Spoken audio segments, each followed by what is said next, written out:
Hey folks, welcome back to the channel. Today's story is a revenge story about OP taking a stance and getting his life back together after his wife forgot their 10-year anniversary and cheated on him. Now OP is living his best life and his wife's life is a wreck.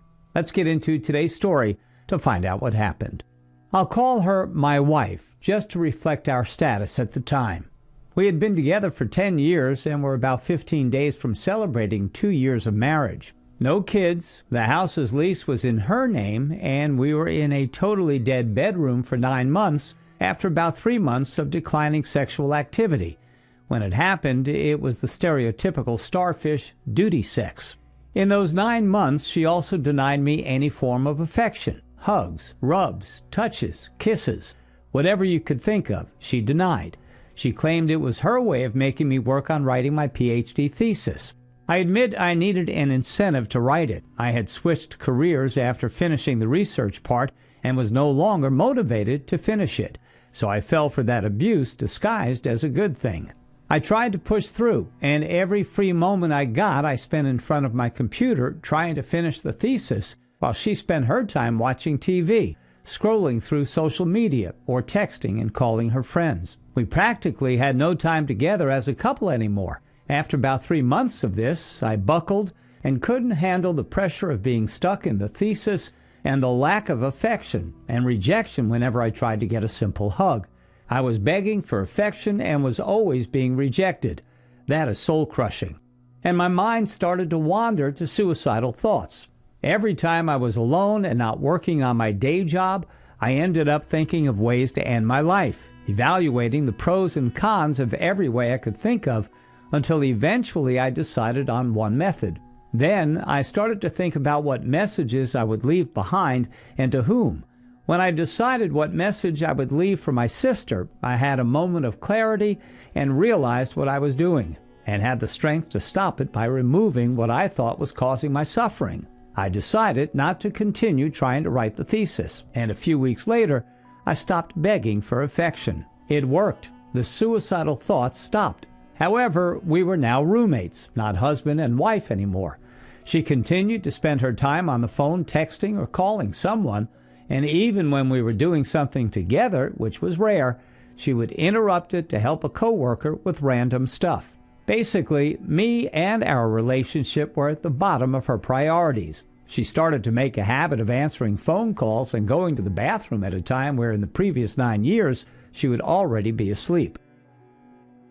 She started to go meet her female friends and coworkers on the weekends to catch up and gossip, which would be boring for me, and I wouldn't enjoy it, so she went alone. She arranged dinners followed by extensive talks in the parking lot. That was her reason for arriving in the first hours of the morning. She did this with her coworkers, who I didn't know, and went without me because I wouldn't fit in or because I was visiting my parents in my hometown. Whenever I complained about those odd behaviors, she always dismissed my concerns and made me think I was crazy.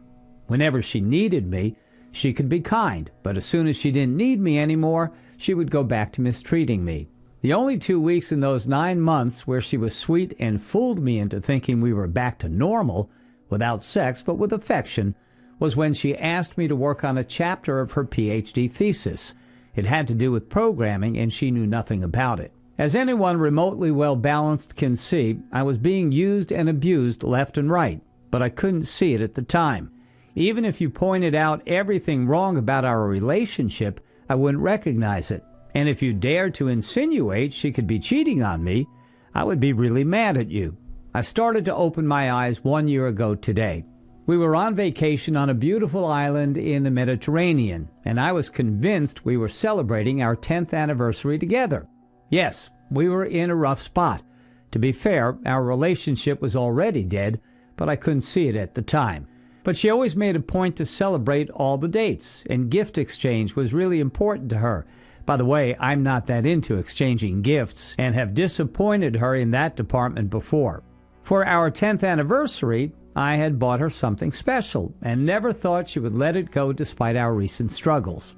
Well, the day came and I suggested going to dinner at a restaurant instead of eating in our apartment as we had been doing all the previous days. She started berating me, saying it was a dumb thing and why would we spend money when we could eat perfectly well at our apartment. I told her that that day was a special day, but I didn't tell her it was our 10th anniversary. Apparently, she forgot why that day was special. At the end of the day, I hid her present below her pillow, hoping that when she found it, she would remember what was so special about that day. Well, she found it, but didn't understand why I gave it to her. It was not usual for me to give her gifts out of the blue. Then I realized she had forgotten all about it. It might seem trivial taking into account all the other stuff, but when she forgot about it, I was hurt and broken, even more so than I already was until then. But if you asked me at the time, I wouldn't have thought I was broken.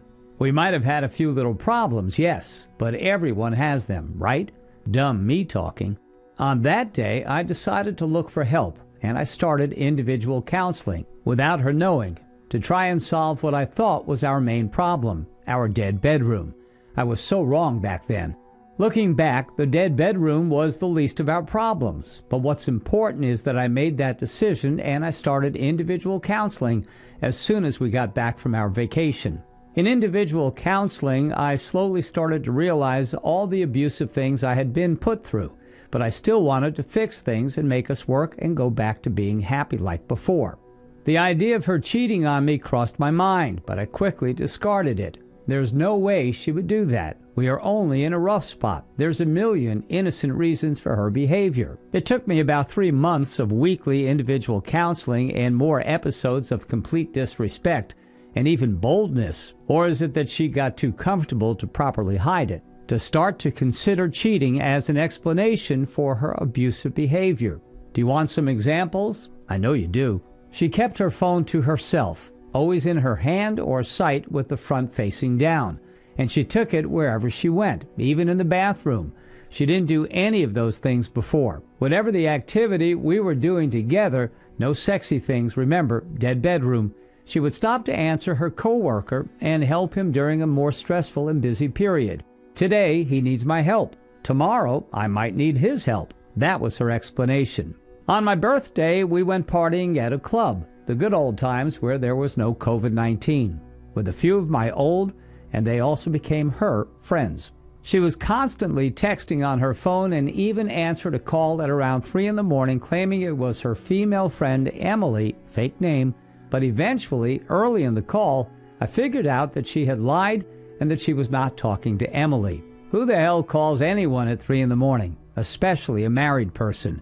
Why would you take that call? Why would you lie about who it was? Why are you talking on the phone for about an hour with this mysterious person at 3 in the morning while we were celebrating my birthday with our friends who we don't get to hang out with much because life happens? I think you all guessed who it was, and you are right, but I didn't know at the time and didn't even suspect. I just thought it was one more disrespectful thing. On another occasion, we were talking about going to the cinema that Friday night because it was the last opportunity to watch a movie we wanted to see. On that day, she said she was tired and didn't feel like going out. She wanted to stay home and chill on the sofa. I understood that, and it was okay for me, so I also stayed at home. After dinner, she got a call from her male friend from work, the same from the other calls, and agreed to go out and have coffee and gossip about some impending changes in their departments. Not even an hour had passed since she had said she was too tired to go out.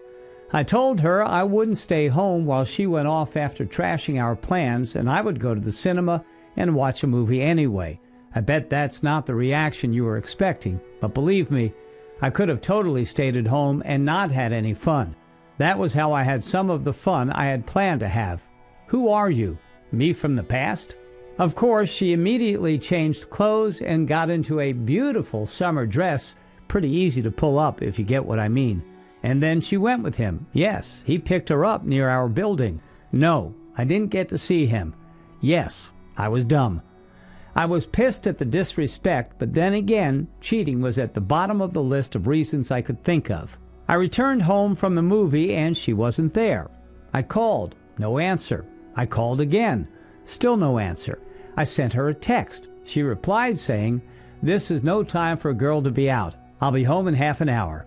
I decided to wait by the window to try and get a glimpse of the car and guy she returned with. She came back about 2.5 hours later. I did get to see the car, and I even heard some things she said to him while outside the car.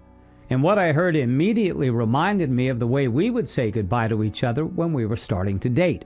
At that point, cheating started to climb positions on the list of reasons for her behavior. Yet it was still far from the top. Yes, I was still dumb and blind. On another occasion, I found her laundry. Yes, I'm not proud, but desperation makes you do things you never thought you would.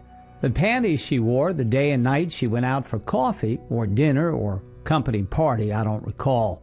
It had a lot of what I thought was vaginal fluid, and I mean a lot, which was not normal. No one was having that much fun at work or when hanging out with friends. That's when it became clear she was cheating on me.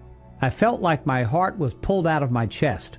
I had found the proverbial gun with the bullets, but still, in my mind, it wasn't a smoking gun.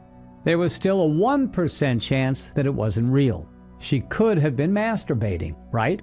No need for a third party to intervene. So I decided to try and peek at her phone. It was really hard because in my mind, that was an awful thing. If you reached that point, you were done. There would be no trust. There would be nothing left. I even got the chance, but backed down at the last minute. I had a talk with a friend who told me he too was cheated on. He never mentioned it before, and that the behavior of my wife was similar to his cheating girlfriend. That settled it. I finally got the opportunity to peek at her phone, and there it was in all of its glory, thousands of texts exchanged between her and this coworker who was having a difficult time because his mother had been diagnosed with Alzheimer's. Another low blow. My grandmother suffered from deep Alzheimer's disease for about 10 years until she passed away, so she knew that was a soft spot for me. It was also full of sexual talk, pictures in underwear from them both. Everything. They had been at it for at least a year until I found out. 1 damn year. The same time as our dead bedroom and the same duration of her torturing me by denying affection. She not only chose to cheat on me, but also to be loyal and faithful to him, as if being with her husband was wrong and a betrayal of the other guy. Well, I was glad she did it. At least I didn't have to battle with the thoughts of having had sex or even touching her before or after he had sex with her. As soon as I found this undeniable evidence, I was crushed. But at that point, I was already expecting it and didn't crumble immediately. I decided I would leave her as soon as possible. My situation was the best one could be in when in that situation. No kids, no house owned, and no lease in my name. I could just pack my things and leave as soon as I found a place for myself. I also decided I would not let her know what I had found out, and more importantly, how I found out.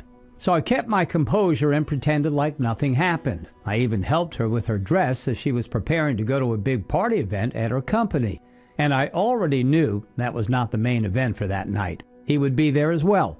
So naturally, they would do what adults do. About an hour later, she left, and I finally could grieve, cry, yell, get mad, and let all my emotions out. I called my friend, read more of their texts, created this Reddit account, and spent about 4 hours writing my story and posted it on Dead Bedrooms, which I had been following for the previous 6 months when I thought our problem was just a dead bedroom. I want to thank all the people that supported me at that time and reached out with advice, and more importantly, pointed me to useful resources such as this community, which I have been following since. Of course, I couldn't sleep, and I stayed up until she arrived home at around 7 in the morning. Of course, she told me her group of friends was the last to leave the party and that it was great. You and I know what was really great. In one of her texts to him, later that day, she said to him, "The after party left my thigh bruised because of the handbrake. Almost all cars in my country have handbrakes between the driver's and passenger's seat, so it's clear what kind of an after party it was." That happened on the weekend. During the week, I kept playing dumb while I was meeting with lawyers, found a place to live, and arranged for my mail to be forwarded to a new address. All the while, she stayed at work late. Another peek of her messages showed that she wasn't working, but instead waiting on the other guy for another round of sex. In the previous 2 weeks, they had had sex more times than we had in the previous 18 months of our marriage. Way to go, wife.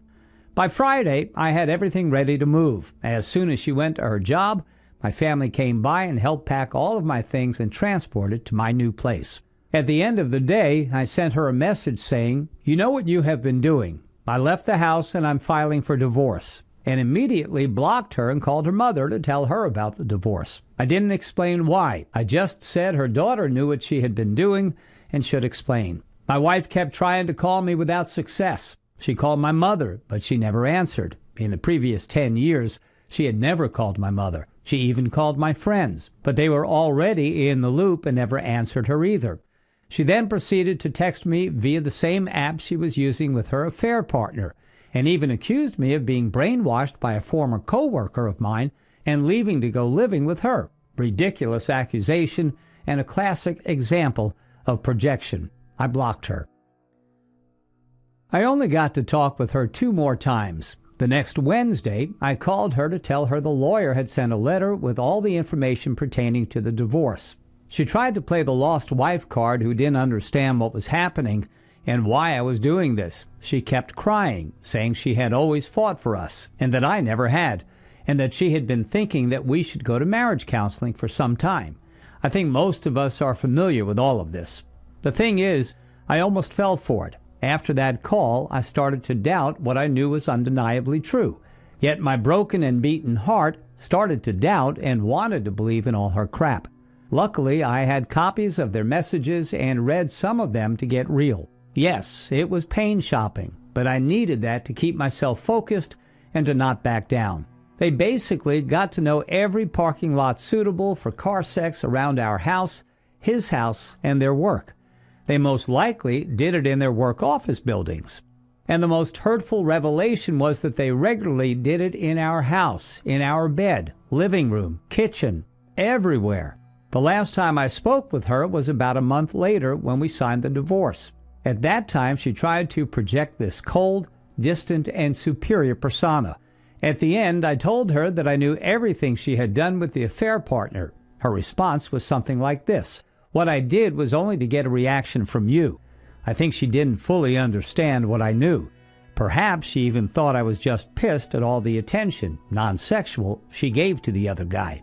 The next weekend, I met with her parents and told them most of what she had put me through and about the affair, although without revealing the messages. Of course, they had a hard time believing their daughter could do such horrible things. Doing so was telling her, "This is how I got you. Next time, be more careful and hide your secret life better." But I didn't show them the evidence. That was the last time I had contact with anyone in her family. How did I deal with all the trauma? I kept going to individual counseling. I still am today. I relied on my friends and family. I never hid her cheating. Doing so would be collaborating. I let my emotions out. Every time I felt like crying, I cried. It came in waves. One moment I was fine. The other, I felt the brutal shock of everything once again. Just let it all out. It'll pass and get better. I haven't had one such episode for months, but I know I might have one anytime, and it's okay. I started doing things I felt like doing, mostly going to concerts and watching plays at theaters. Damn COVID-19. Going by myself without other people. It felt great not to miss out on something you think you might like just because you don't want to go alone, and your friends don't feel like going. Go to events, even if you don't feel like going. It's an opportunity to meet new people and get yourself out of your bubble. Yes, it won't cure you, but the boost you get from just talking to new people, even if just for a few minutes, is wonderful. Make an effort to interact more with other people. I'm an introvert, so this is a hard and important thing for me to do. The only way to get better at talking and being with and around other people is, well, by doing it. Has it been easy? Hell no. It's a struggle, but with time, it gets better. I confess I was doing much better before COVID-19 hit my country and shut everything down. In the past 3 months, I felt like going backwards in my recovery because all things I did to cope with the situation were not available. Concerts and plays were canceled. Parties and events were canceled. Friends and gatherings were forbidden. I moved to my parents' house to be with them when we were ordered to stay at home. Despite being in a really privileged position, sometimes I felt trapped and suffocated without being able to take a walk in a beautiful garden and take a break from the people in my house. We love each other, but we all need our own space. As a consequence, I found myself going back to all the things she did more often, and it has been hard. Thank you all for reading this far. You deserve a medal. I also want to thank everyone who reached out to me in my previous posts and comments.